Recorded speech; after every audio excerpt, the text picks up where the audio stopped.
বিসমিল্লাহির রহমানির রহিম। মাননীয় স্পিকার, আপনাকে ধন্যবাদ।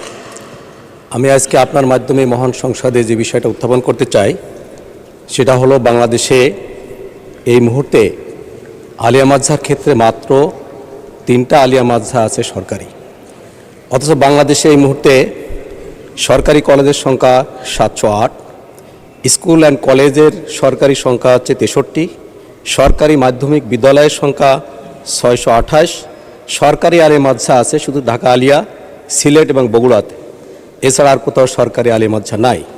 বাংলাদেশে এই মুহূর্তে মাদ্রাসার সংখ্যা 9300, কামিল, ফাজিল, আলিম এবং দাখিল ধরে বাংলাদেশে এই মুহূর্তে 28 লক্ষ ছাত্রছাত্রী মাদ্রাসায় লেখাপড়া করে। আমরা দেখতে পাচ্ছি আলিয়া মাদ্রাসাগুলোতে ছাত্র এবং ছাত্রী প্রায় সমান, বরঞ্চ অনেক ক্ষেত্রে আমরা দেখেছি ছাত্রীদের সংখ্যা অনেক বেশি।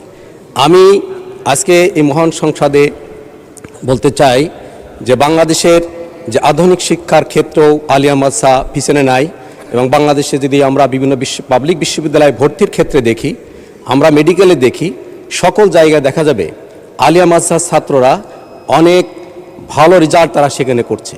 দেশ এবং জাতির উন্নয়নের জন্য তাদের যে অবিস্মরণীয় অবদান আজকে রয়ে গেছে। আজকে যদি মহান সংসদে দেখা যায়, আমি নিজের ব্যাকগ্রাউন্ড একজন মাদ্রাসার ছাত্র, দেখা যায় অনেকেই আলিয়া মাদ্রাসাতে লেখাপড়া করেছেন।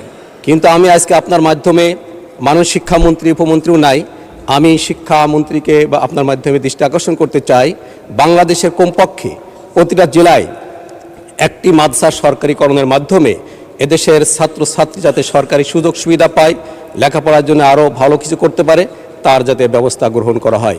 আপনাকে ধন্যবাদ।